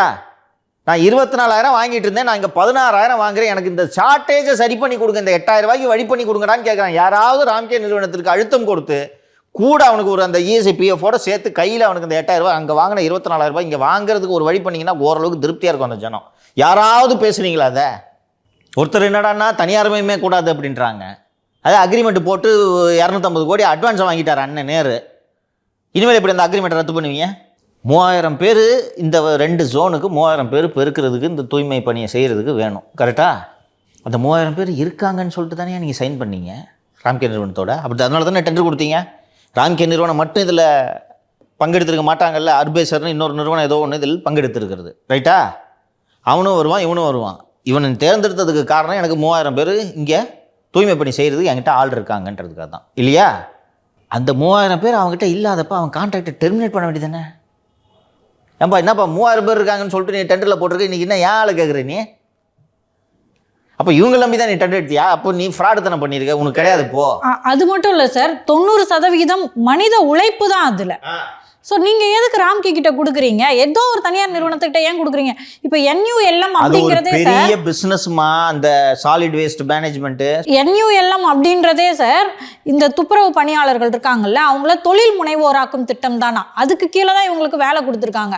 அப்படி இருக்கும் பட்சத்தில் இவங்களையே சேர்த்து அந்த கான்ட்ராக்டருக்கு கொடுக்குற காசை கொடுத்தீங்கன்னா இவங்களே வேலை செஞ்சுட்டு போயிடுவாங்க. இதுக்கு ஒன்றும் பெரிய மிஷின்ஸ் எல்லாம் தேவையில்லை. திரும்ப அவங்க கையில் தான் அள்ளிக்கிட்டு இருக்காங்க. அதிகமான நபர்களை அள்ளுற இடத்துல கம்மியான நபர்களை வச்சு அள்ளிட்டு இருக்காங்க. நேஷனல் அர்பன் லைவ்லிஹுட் மிஷன், நகர்ப்புற வாழ்வாதார திட்டம் தான் இந்த திட்டம், இல்லையா? அப்போ நீங்கள் இவங்களுக்கு இன்னைக்கு வழி சொல்லாமல் அவங்களை பணி நிரந்தரமே பண்ணக்கூடாதுன்றது என்ன பைத்தியக்காரத்தனமான வாதம் என்பது எனக்கு புரியவில்லை. இன்னொரு விஷயத்த நான் நோட் பண்ணேன் சார். இப்போ இவங்க பேசுகிறாங்க இல்லையா, அவங்க சொல்கிறாங்க எப்படி நான் இந்த வேலைக்கு வந்தேன் அப்படின்னு ஒரு அம்மா சொல்கிறாங்க. ஆல்ரெடி வந்து ஒரு துப்புரவு பணியாளர் வேலை செஞ்சுட்டு இருப்பாங்கல்ல, அப்போ தனியார் நிறுவனப்படுத்தும் போது பிஎஃப் கொடுக்கலையா சார், அவங்க கிட்ட பிடிச்ச பிஎஃப் கொடுக்கல. அதனால எல்லாரும் போராட்டம் பண்ணிட்டு இருந்தாங்க. அவங்கள வேலையை விட்டு தூக்கிட்டு தாங்க என்ன இங்க வச்சாங்க. என் கணவர் வந்து சுகரு அந்த பிரச்சனையால இறந்து போயிட்டாரு. 16 நாள் நான் கஷ்டப்பட்டு வெயிட் பண்ணிட்டு இருந்தேன் இந்த வேலைக்காக. அதுக்காக அப்படியே இந்த வேலையில் நான் ஜாயின் பண்ணேன் அப்படின்றாங்க. ஸோ இப்போ இவங்க சொல்றாங்கல்ல ராம்கி நிறுவனம் இஎஸ்ஐ பிஎஃப் பிடிக்கும்னு, அதை கூட கொடுப்பாங்களான்றது கன்ஃபார்ம் கிடையாது. அதுல சிக்கல் படிப்பறிவு இல்லாத தொழிலாளிங்க இவங்களாலெல்லாம் போய் உறுதியாக போய் அந்த பிஎஃப் பணத்தெல்லாம் வித்ரா பண்ணுறதுலாம் அத்தனை எளிது கிடையாது. அது உண்மையிலேயே அவங்க பிஎஃப் கட்டுறானேன்னு ஒரு வாதத்துக்கு வச்சுக்கிறேன் நான். இன்றைக்கி கையில் அவங்க 24,000 மாதம் வாங்கிட்டு இருக்காங்கன்னா அந்த 24,000க்கு ஏற்ப இத்தனை வருடங்களாக அவர்கள் வாழ்ந்து கொண்டு இருக்கிறார்கள். அதுக்கு தகுந்த மாதிரி கமிட்மெண்ட் இருக்கும். திடீர்னு அதில் ஒரு 8,000 குறைஞ்சிச்சுன்னா என்னையா பண்ணுவான்? ஒரு நாள் லீவ் போட சம்பளம் பிடிச்சிருவோம் ராம்கி. இவங்க சொல்லுவாங்க, ஆசை வார்த்தை ஊட்டுவாங்க. அது என்னென்ன சலுகை? திருமண முன்பணம், மகப்பேறு விடுப்பு, கல்யாணம் ஆனவனுக்கு தானே. அங்கே இருக்கவங்களாம் கல்யாணம் ஆகாதவங்களையா நம்ம போய் பார்த்தவங்க? இது என்னையா சலுகை? செத்தா 10 லட்ச ரூபா எல்லாம் சாக வேண்டியது. சாகணுமா அதுக்கு? அப்போ நான் உயிரோடு இருக்கும்போது நீ தேவையான கூலியை கொடுக்க மாட்டேன், சம்பளத்தை கொடுக்க மாட்டேன், சாவு 10 லட்ச ரூபா தரேன்ட்டு நான் உருட்டுறாங்க பார்த்தியா? இப்படி ஒரு பைத்தியக்கார அரசாங்கத்தை எங்கேயாவது பார்க்க முடியுமா? இப்போ எல்லாம் தெருவில் நிற்கிறாயா? இந்த நேரத்தில் பதிவு செய்ய வேண்டும், இந்த விவகாரத்தில் தொடக்கம் முதல் இன்று வரை மார்க்சிஸ்ட் கம்யூனிஸ்ட் கட்சியோட செயல்பாடுகள் மிகவும் பாராட்டத்தக்கது. அன்றைக்கி அந்த தொழிலாளிகள் 14 அன்று 13 இரவு தான் அவர்கள் அகற்றப்பட்டார்கள் என்று நினைக்கிறேன். 14 அன்னைக்கே இதை கண்டித்து சென்னையில் ஆர்ப்பாட்டம் நடத்தினார்கள். அண்டு நேற்று விகடனுக்கோ இல்லை என்று புதிய தலைமுறைக்கு நேர்காணல் அளித்த தோழர் சண்முகம் அவர்கள், எப்போதும் தொழிலாளிகள் பக்கம் நிற்க வேண்டியது எங்களுடைய வர்க்க கடமை, நாங்கள் தொழிலாளிகள் பக்கம்தான் நிற்போம், பணி நிரந்தரம் கூடாது என்ற பேச்சை நாங்கள் ஏற்றுக்கொள்ளவில்லை. தொழிலாளி பணி நிரந்தரம் தான் கேட்கிறான், அவனுக்கு பணி நிரந்தரத்தை வழங்க வேண்டும், தனியார் மயத்தை எதிர்க்க வேண்டும், இதுதான் நியாயம் என்று சொன்னார்கள். நான் இப்போ நான் கேட்டேனே, ராம்கேல யாருப்பா போய் சரிப்பா இவங்க நீ வந்து பணி நிரந்தரம் பண்ணல, யாருப்பா அந்த வேலைக்கு வருவா? யாராவது ஒருத்தன் குப்பையாளனும் தம்பி, யாரா இல்லவா? இன்னொரு கோணத்துலேருந்து நான் பார்க்குறேன், அவங்க திருப்பி அதை அந்த வேலையை தான் செய்யணுன்றதை நானும் வலியுறுத்த மாட்டேன், யாருமே அதை வலியுறுத்த மாட்டார்கள். அவர்களுடைய படிப்பிற்கு அந்த வேலையை தானே கொடுக்க முடியும். அவங்க இந்த வேலைக்கு அவர்கள் வருவதற்கான காரணம் என்ன? அங்கே இன்றைக்கி சொன்னச்ச பற்றி அங்கே சொன்னாங்க பார்த்தியா ஒரு பெண்மணி, என் பிள்ளைங்களை படிக்க வச்சுட்ருக்கேன். மேக்சிமம் கணவன்கள் சார் குடியால் இறந்து போய்டுறவங்களா இருக்காங்க. என் பிள்ளைங்களை படிக்க வச்சுட்ருக்கேன், என் பிள்ளை இந்த வேலையை செய்யக்கூடாதுன்றதுக்காக தான் அவங்க இன்றைக்கி குப்பை வர்றாங்க. நீ அவன் வேலையை கொடுக்குறிய? இதெல்லாம் பேச்சா? ஒரு தலைவர் பேசுகிற பேச்சா? என் சந்ததி இந்த வேலையை செய்யக்கூடாது, அவனை படிக்க வைக்கிறதுக்காக தான் யாரும் அவங்க வந்து தம்பி நீ குப்பை வரப்பா அதுக்காக போய் படிப்பா காலேஜ்லாம் எந்த அம்மாவும் செய்யாது. இன்னைக்கு பிள்ளைய படிக்க வைக்கிறதுக்காக இன்னைக்கு குப்பை வர்றாங்க அவங்க. அதை உறுதி செய்ய, அந்த சம்பளத்தை உறுதி செய்யணும்னா பணி நிரந்தரமாக்கக்கூடாது. ஐயோ, அப்படி எவ்வளோ தான் கொடுத்துருப்பார் சேகர் பாபுன்னு எனக்கு உண்மையிலே தெரியல. எனக்கு இப்படி பேசலாமா? அதுவும் 2 நாள் முன்னாடி தானே போட்டார். பார்க்குறவங்க தெரிஞ்சுக்கணும், இந்த எலெக்ஷனோட விடுதலை சிறுத்தைகளையும் ஒழிச்சு கட்டிடணும். நான் சீரியஸாக சொல்கிறேன், இதெல்லாம் தப்பான பேச்சுமா. நான் என்ன இப்படி சொல்கிறேன்னு பார்க்காதீங்க, நீங்கள் ரொம்ப தப்பு. நான் உங்களை ஸ்காலர்னு சொல்லியிருக்கேன், ஒரு படித்தவன் பேசுகிற பேச்சா அது? குறைஞ்சபட்சம் அமைதி காத்துட்டு போயிடலாம்ல சார். இருங்க, 2 நாள் முன்னாடி அன்றைக்கி சொன்னீங்கல்ல, அன்றைக்கி இந்த 14 அன்றைக்கி போட்டிருக்கீங்கல்ல பணி நிரந்தரம் பண்ணுங்க போட்டு, அதோடு விட்டு விட்டு இன்னைக்கு கருத்து கேட்டாங்களா? அப்போ நீங்கள் அரசுக்கு ஆதரவாக இதை மடைமாற்றம் செய்யும் வேலையை நீங்கள் செய்து கொண்டிருக்கிறீர்கள் இல்லையா? அப்போ திருமாவளவனோட கோரிக்கை தான் அங்கே நிறைவேற்றிட்டோன்னு வாங்க இல்லையா? ஆமாம், அவங்களுக்கு பணி நிரந்தரம் கிடையாது, என்ன பணியே கிடையாது இல்லையா? திருமாவளவன் ஏன் பணி நிரந்தரம் கூடாதுன்றாரு, அவங்களே அந்த வேலையை செஞ்சுட்டு கூடாது, பணியே கிடையாது உனக்கு, போ சோத்துக்கு இல்லாமல் சாவு. அதான் சார் அர்த்தம் அவங்க சொல்கிறேன். வேற என்னப்பா? நீங்கள் 17 தேதி ஆச்சுப்பா, இந்த மாதம் சம்பளம் வராதுப்பா, சோத்துக்கு என்னப்பா பண்ணுவாங்க அந்த ஜனங்க? இவர் எதுவும் கமல் போட்ட செயின் எதுவும் போய் கொடுக்க போகிறாரா? கிழிச்சார் பண்ணையார் மாதிரி செயின் போட்டுக்கிட்டு பிறந்தநாள் விழா கொண்டாடிக்கிட்டு மாறிட்டார் தெரியுதா? சண்முகம் சொன்னார் பாருங்க, அது எங்கள் வர்க்க கடமை, எங்கள் வர்க்க குணம் தொழிலாளி கூட நிற்கிறதுன்னு. நீங்கள் உங்கள் குணத்துலேருந்து மாறிட்டீங்க, தங்கச்சங்கிலி போட்டுக்கிட்டு பண்ணையார் வேலையை பார்க்க போயிட்டீங்க நீங்கள். அதனால தான் தொழிலாளி கஷ்டம் உங்களுக்கு தெரில. சார் நம்ம ஏற்கனவே பேசணும் சார். பிரசாந்த் என்பவர் வந்து சபரீசனோட ரொம்ப க்ளோஸ் அப்படின்னு சொல்லிட்டு ஒருத்தர்கிட்ட சவுடு அல்ற ப்ராஜெக்டை நான் வாங்கி தரேன் அப்படின்னு சொல்லிட்டு கிட்டத்தட்ட 1 கோடிக்கு மேலே காசு வாங்கிட்டு அது மாதிரி ஏமாற்றிட்டாரு. அதுக்கப்புறம் அவர் மேலே எஃப்ஐஆர் போட்டாங்க, கைது பண்ணிட்டாங்களாங்க சார்? நாம் ஏற்கனவே ஒரு 10 நாள் இருக்குமாப்பா நம்ம பேசி, 10 நாளைக்கு மேலே இருக்கும் இல்லையா? சரியாக 1/3/2024 அன்று இந்த வழக்கில் எஃப்ஐஆர் பதிவு செய்யப்பட்டது. சரியா? இங்கே சரியாக சொல்லலை, முழுமையாக நான் கொஞ்சம் விரிவாக சொல்லிடுறேன் புதிதாக பார்க்கும் நேர்களுக்காக. ஸோ முருகன் என்பவர் வந்து இந்த ஆட்சி வந்த புதிதில் நிறைய பேர் வந்து நான் இந்த கான்ட்ராக்ட் வாங்கி தரேன், அது எல்லா ஆட்சியிலையும் நடக்கும் அது, ஓகேவா? அப்படி இந்த முருகன் என்பவரை வந்து ஒருவர் அணுகிறார். இந்த மாதிரி சவுடு இப்போ தான் விட போகிறாங்க, போன வாட்டி இந்த டீம் போயிடுச்சு, இப்போ இந்த சவுடு செம்மண் இதுக்கெல்லாம் ஒரு கான்ட்ராக்ட் இப்போ விட போகிறாங்க. இந்த என்கிட்ட ஒருத்தர் இருக்கார் பிரசாந்த்ன்னு, அவர் சிஎம் வீட்டிலே வீட்டில் இருக்கிற ரோட்லேயே தான் குடியிருக்கிறாரு. அவர்கிட்ட சொன்னால் வாங்கி கொடுத்துறாருன்னொன்னே இவரும் வந்து இந்த பிரசாந்தும் வந்து நீங்கள் கொடுத்துருங்க, நான் வந்து 1 மாதத்தில் வாங்கி கொடுத்துட்றேன் அப்படின்னு சொல்லிட்டு இந்த முருகன் என்பவரிடம் கேட்கிறார். அவர் அந்த முருகன் சரி இது கான்ட்ராக்ட்லாம் வாங்கி நம்ம பெருசாகலான்னு இருக்கிற நகைகள்லாம் வச்சு இருக்கிற எல்லாத்தையும் கடன்கடெல்லாம் வாங்கி வங்கி மூலமாக அனுப்புகிறார். 1,50,00,000 வங்கி பரிவர்த்தனையில் மாற்றப்படுகிறது. பிரசாந்த் அக்கௌண்ட்டுக்கு தான் போகுது. ஒரு மீதி 38 லட்சமோ 33 லட்சம்னு நினைக்கிறேன், 23 லட்சம் 33 லட்சமோ அது வந்து ரொக்கமாக கொடுக்கப்படுகிறது. 2 மாதம் ஆகுது, 3 மாதம் ஆகுது, 1 வருஷம் ஆகுது, 1.5 வருஷம் ஆகுது, 2 வருஷம் ஆகுது, துட்டு வர மாதிரி தெரியல. அப்புறம் இவரும் வந்து சார் என்ன சார் ஆச்சு நம்ம மேட்டுன்னு கேட்கும்போது இப்போ தான் அது நான் மாப்பிள்ளைகிட்ட பேசினேன், அவர் பண்ணி தந்துடுறேன்ட்டு இருக்காது, நானே முடிச்சிடுவேன், சப்ப மேட்ரு இருக்குது, அந்த ஆடியோ கேட்டல ஏற்கனவே சொல்லியிருக்காரு. சரியா என்ன ஏவிஆர் என்ன ஸ்லோ டவுன் பண்றது தெரியலையே. இல்ல அவருக்கு ஒரே பிரச்சனை என்னன்னா அவர் டைரக்டா சிஎம் கிட்ட பேசி ஓகே பண்ணிட்டாரு. சரி, மாப்பிள்ளைக்கு லைட்டா ஒரு ஈகோ பிரச்சனை இருக்குது. அது ஒண்ணுதான் மாப்பிள்ளைய கரெக்ட் பண்றதுக்காக பாக்குறாரு. அவருக்காக மாப்பிள்ளைகிட்ட பேசுறதுக்கு நான் தயாரா இல்ல. புரியுது. நம்ம நமக்கு இருக்கிற ஒரு ஆப்ஷனை நாமே வேஸ்ட் பண்ணோம். புரியுதுங்க. அவரே முட்டி மோதி வருவாரு. அது ஆரம்பத்திலே அவர்கிட்ட சொன்னேன், நீங்க மாப்பிள்ளைய பகச்சிட்டு எல்லாம் பண்ணணும்னு நினைக்காதீங்க, அவர்கிட்ட பேசிருக்கீங்கன்னா அப்ப வேண்டாம், அவர் சொல்லிட்டாரு இவர் சொல்லிட்டாரு, சிஎம் பார்த்து சிஎம் சொல்லிட்டாரு, இப்படி நான் சொல்றதோட யார் சொல்லணும், நான் சொல்லிட்டேன் போங்க அப்படின்ட்டாரு. அதுக்கு இப்ப என்ன இருந்தாலும் சாவி மாப்பிள்ள தான். பாப்போம் 2 நாள் அவர் பார்த்து கரெக்ட் பண்றேன்னு சொல்லியிருக்காரு. இல்லைன்னா நாம் டேரக்டா வேற மாற்றம் எடுத்துக்கலாம், ஒன்றும் பிரச்சனை இல்லைங்க. அந்த நிகழ்ச்சியில் பேசிய நம்ம நிகழ்ச்சி ஒளிபரப்பான மறுநாள் இந்த புகார் அளித்த முருகன் காவல்துறையால் அழைக்கப்பட்டிருக்கிறார். இவ்வளோ நாள் தூக்கி போட்டாங்க இந்த கேஸை, நம்ம நிகழ்ச்சி வந்த மறுநாள் கூப்பிட்றாங்க. கூப்பிட்ட உடனே இவருக்கும் சந்தோஷம், சரி ஏதோ இந்த சவுக்கு சேனலில் பேசினாங்க கூப்பிட்டு சரி இது பண்ணிட்டு போகிறாங்க போல இருக்கு, அவனை கைது பண்ணிட்டாங்க போல இருக்கு அப்படின்ட்டு பார்த்தா அவனை கைதுலாம் பண்ண முடியாது. சார் இப்போ குற்றப்பத்திரிகையை போட போகிறேன்னு சொன்னீங்க. ஆமாம் குற்றப்பத்திரிகை போட போகிறோம். அந்த குற்றப்பத்திரிகை போடும்போது அக்யூஸ்டு காலத்தில் வெதர் அக்யூஸ்ட் அரெஸ்டட் ஆர் நாட்னு ஒரு காலம் இருக்கும்.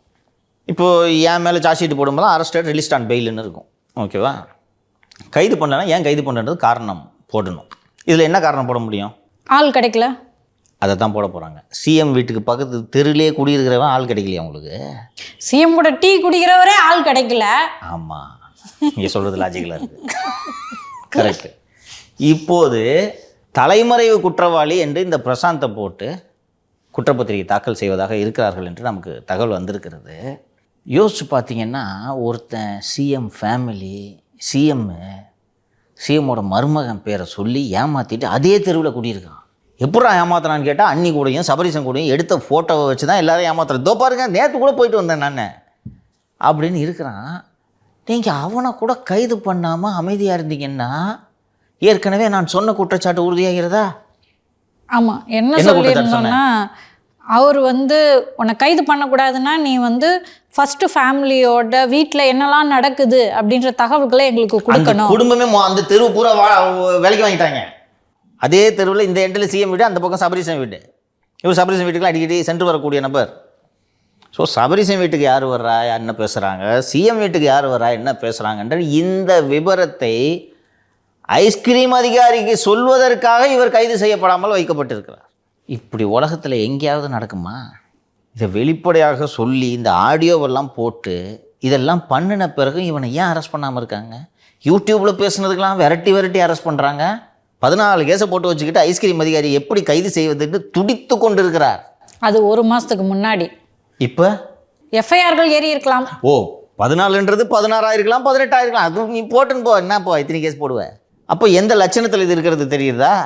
கூடுதலாக சென்னை மாநகர ஆணையர் திரு அருண் அவர்களோட லட்சணம் என்னவென்பதை நான் கூடுதலாக ஒரு தகவலோடு சொல்லிவிடுகிறேன். கடந்த 14ஆம் தேதி சென்னை பெசன்ட் நகரில் ஒரு மராத்தான் ஓட்டம் வைக்கப் போகிறோம் என்று அனுமதி கேட்குறாங்க காவல்துறையில். மராத்தான் ஓட்டம்னா யார் நடத்துன்னு கேட்டோன்னே ஏதோ ஒரு எஸ்எஸ்என் ட்ரஸ்ட்டுன்னு ஏதோ ஒரு ட்ரஸ்ட்டு சொல்கிறாங்க. இவங்களும் அனுமதி வாங்கிக்கிட்டு மரத்தான் நடக்கிற அன்னைக்கு மரத்தான் ஓடுறாங்கன்னு பார்த்தா எல்லாம் பச்சை பனியனை போட்டுக்கிட்டு தமிழகத்தை மீட்போம், எடப்பாடியார் வாழ்க, எடப்பாடி பிறந்த நாள் ஓட்டம்னு சொல்லிட்டு ஓடுறாங்க.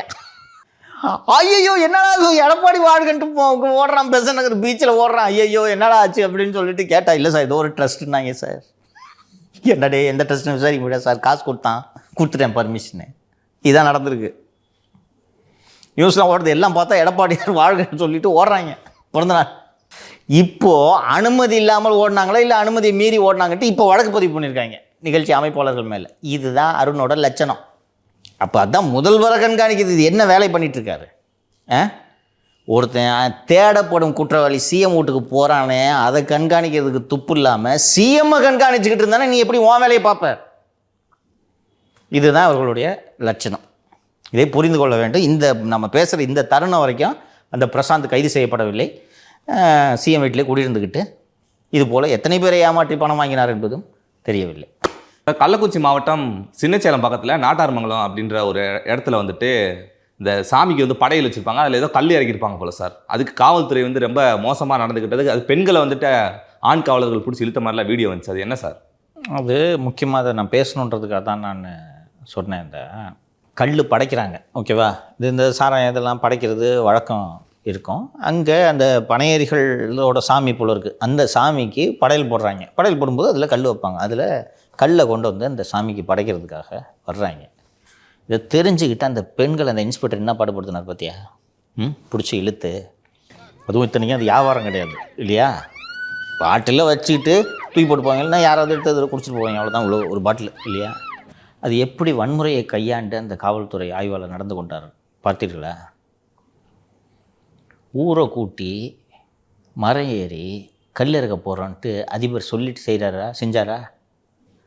மட்டையெல்லாம் சீவிட்டு ஸ்பாஞ்சு போட்டு சுற்றிட்டு ஏணி போட்டு ஏறி இறக்குனாரா? இறக்கி கீழே குடித்தாரா? அப்போ ஏன் காவல்துறை பாயில் ஜஸ்ட் வழக்குகளோட நிறுத்திட்டாங்க. வழக்கு கூட போட்டாங்களா இல்லைன்றது வரைக்கும் தெரியாது. அதையும் இப்படி தடுத்துருக்கணுமா இல்லையா? தெரியுதா வித்தியாசம்? அரசின் மீது உள்ள கோபத்தை மடை மாற்றுவதற்கு அவர் பயன்படுகிறார். இதான் வித்தியாசத்தை பார்க்கணும். அந்த பொம்பளைங்களை போட்டு அப்படி பண்ணுறது ஏன் சார் அந்த அளவுக்கு நெருக்கடி கொடுக்க வேண்டிய அவசியம் என்ன சார்? நீங்கள் சொன்ன மாதிரி அதை விற்க போகிறது இல்லை. அது தடை செய்யப்பட்ட பொருள்மா. நான் போலீஸோட வன்முறை எக்ஸஸ்ன்ட்டு நான் அந்த குற்றச்சாட்டை சொல்கிறேனே ஒழிய, தடை செய்யப்பட்ட பொருளை எப்படி எடுத்துகிட்டு போய் படையல் போடுவீங்க? பேண்டு தானே, தாடி பேண்டு தானே இங்கே. அதை எப்படி எடுத்துகிட்டு தைரியமாக நீங்கள் போகிறீங்க? அப்போ காவல்துறையோட வேலை அதை தடை செய்கிறது, வழக்கு போடுறது. அதை ஏன் சீமானுக்கு செய்யலன்னு தான் நான் கேட்குறேன். இதே விஷயத்த ஊர் கூட்டி அறிவித்து மரம் ஏறி இறக்குறேன் அப்படின்னு ஒரு தலைவர் ஊரை கூட்டி கேமராவை கூட்டி ப்ரெஸ்ஸை கூப்பிட்டு செய்கிறாரு. ஏன் அமைதியாக இருக்கீங்க? இங்கே ஒரு பொம்பளை தவுளுண்டு பாட்டில் எடுத்துன்னு போது பிடிச்சி அப்படி இடிக்கிறீங்க. வித்தியாசம் தெரியுதா சார்? இதுக்கெல்லாம் வந்துட்டு நேற்று வேற அண்ணன் சீமான் அவர்கள் வேற யாரோ அடிக்க போனார்ன்ற வேற செய்தி வந்துச்சு சார். அடிஸ்டார்ல ஒரே ஐடியா அடிஸ்டார்லாம் நியூஸ் வந்துச்சு. தெரியல சார். பார்த்தேன் சார், அடிக்க போனாரு. ஆனால் இன்ஸ்டாகிராமில் அடித்த மாதிரி வீடியோ போடுறாங்க. அது என்ன உண்மைன்னு என்ன அடிச்சாரா?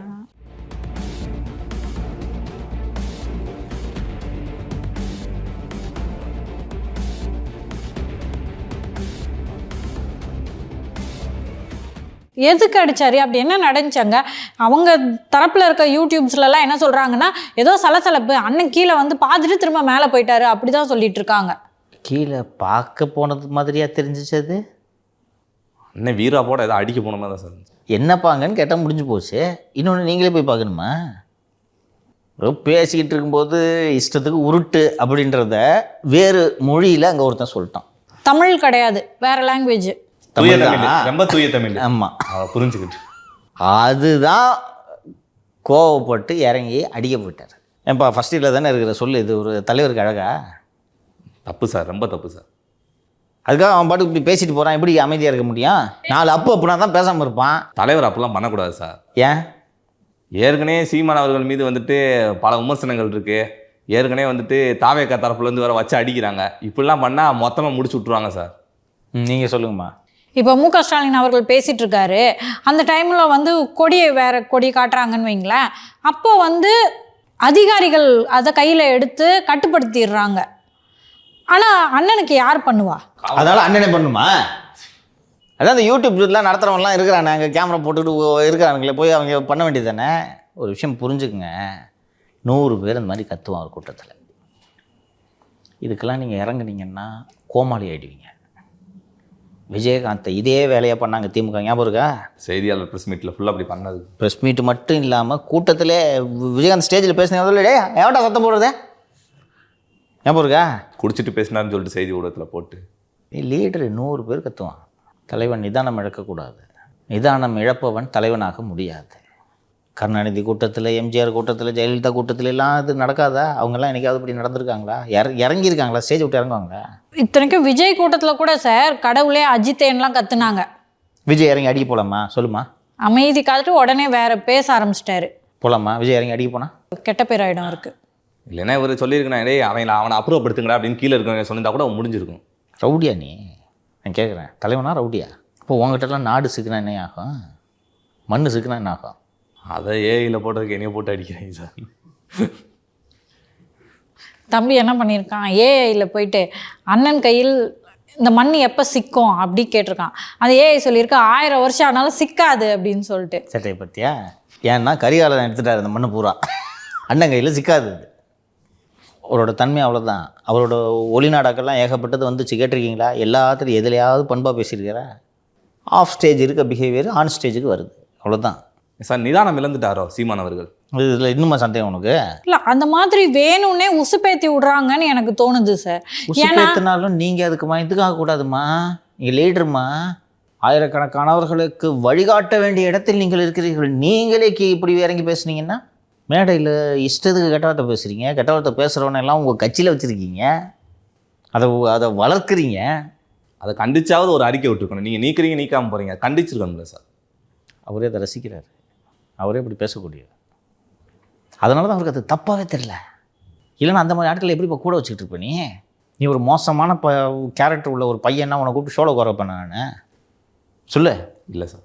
அப்போ நீ ரொம்ப மோசமாக நடந்துக்கிற, ரொம்ப கேவலமான மனிதன் தெரிஞ்ச பிறகு நான் உன்னை ஷோவில் உட்கார வச்சுருக்கேன்னா ஏன் தரம் அப்படிப்பட்டது? புரியுதா? எனக்கு வந்து தப்புன்னு தெரியல, உன்னுடைய கேவலமான செயல் எனக்கு தவறாக தெரியவில்லை. அதனால தான் உட்கார வச்சுட்டு அனுமதிச்சுட்டு மகிழ்ச்சியாக இருக்கேன். புரியுதா சார்? இந்த சத்தியமூர்த்தி பவனில் நேற்று ஏதோ காங்கிரஸ் ஏதோ மீட்டிங் நடந்திருக்கும் போல், அங்கே ஏதோ தகராறு வந்ததா வீடியோலாம் வந்துச்சு. என்ன சார் நடந்துச்சாங்க? சொல்கிறேன். நம்ம நிகழ்ச்சியில் இன்னொன்று, காங்கிரஸ் தொண்டர்கள், உண்மையான காங்கிரஸ் தொண்டர்கள், வாலி தூக்குறவங்க இல்லை, உண்மையான காங்கிரஸ் தொண்டர்கள் நமக்கு நன்றி கூற கடமைப்பட்டிருக்கிறார்கள். வேறு எந்த ஊடகமும் எடுக்காத அந்த செய்தியை நாம் கையில் எடுத்து பேசினோம். திரு அஃப்ரோஸ் அவர்களுடைய அந்த குண்டர் சட்டம். திரு அஃப்ரோஸ் வந்து இந்த ஐஸ்கிரீம் அதிகாரி அலுவலகத்திற்கு வெளியே கருப்பு கொடி காட்டினார் என்ற குற்றச்சாட்டின் பேரில் கைது செய்யப்பட்டு அவர் மீது மேலும் 4 வழக்குகளை போட்டு குண்டர் சட்டம் அவர் மீது பாய்ச்சப்பட்டது. அதை காங்கிரஸ் கட்சிக்காரங்களாம் முன்னு என்ன இப்படி நமக்கு ஆயிடுச்சு அப்படின்ட்டு எல்லாம் பேசிகிட்டு இருந்தாங்க. ஊடகங்களிலேயே அது பெரிய அளவுக்கு செய்தியாகவில்லை. நாம் அந்த கட்சியின் நிர்வாகி திரு ஐசோக் தியாகு அவர்களை அரங்கத்திற்கே அழைத்து அவரிடம் ஒரு நேர்காணல் எடுத்ததோடு இல்லாமல் செல்வ பெருந்தகையோட உரையாடலை வெளியிட்டோம். ஞாபகம் இருக்கா? இந்த இதில் உரையாடலை அப்போ போலீஸ்லாம் என்ன திட்டுறாங்கப்பா, அவருக்கு அதான் பிரச்சனையாகுது. போலீஸ் என்ன திட்டுறாங்கப்பா அப்படின்னு. அவர் பண்ணது பெரிய தப்புப்பா. என்ன கத்தியது குத்திட்டாரா? கருப்பு கொடி காட்டினாரு, பெரிய தப்பட்டார்ப்பா. அந்த பக்கம் பேசுகிறாரு, நான் தப்பு தானே விடு, நான் கொஞ்சம் குண்டாஸ் மட்டும் போடாமல் பார்த்துக்குங்க அப்படின்னு சொல்லிட்டு சொல்கிறாரு. பேசுகிறேன்ப்பா, நான் பேசுகிறேன்ட்டு சொல்கிறாரு இல்லையா? அந்த உரையாடலை நம்ம வெளியிட்டோம். அந்த உரையாடலை பதிவு செய்தது தான் அயன்புரம் கே சரவணன். அந்த உரையாடல் சோஷியல் மீடியாவில் மற்ற மீடியாலாம் சுற்றும் போதெல்லாம் விட்டுட்டாங்க.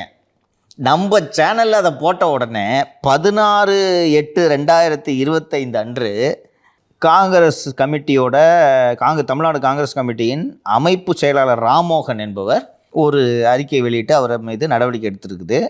காங்கிரஸ் கமிட்டியின் மாநில செயலாளர் அயன்புர சரவணனும் மாநில செயலாளர் அவர்கள் கட்சியின் கண்ணியத்தையும், இந்த கட்சிக்கு கண்ணியம்லாம் இருக்குன்னு வேறு சொல்லிட்டுருக்காங்க பாருங்க, கண்ணியத்தையும் நன்மதிப்பையும் சீர்குலைக்கும் வகையிலும் கட்சி கட்டுப்பாட்டை மீறியும் சமூக ஊடகங்களில் தொலைபேசி உரையாடலை பதிவு செய்து பொதுவெளியில் விட்ட செயல் காங்கிரஸ் கட்சியின் அமைப்பு சட்ட விதியின் ஒழுங்கு நடவடிக்கைக்கு உட்பட்டதாகும்.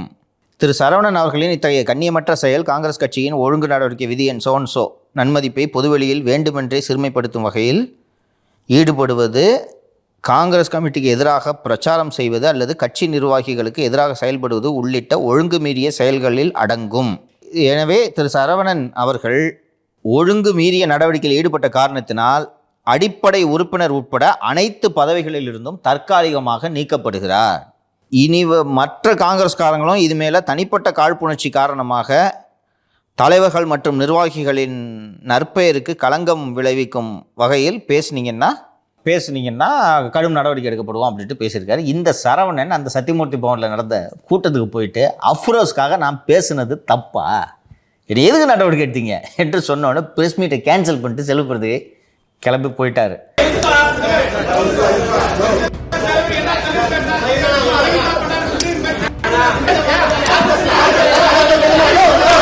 ஸோ எனக்கு அதற்கு பிறகுதான் திரு அஃப்ரோஸ் அவர்கள் வெளியே வந்தார் அப்படின்றதே எனக்கு தெரியும். அந்த அஃப்ரோஸ் அவர்கள் வெளியே வந்ததற்கு முழுமையான காரணம், ஒரே காரணம், திரு KS அழகிரி.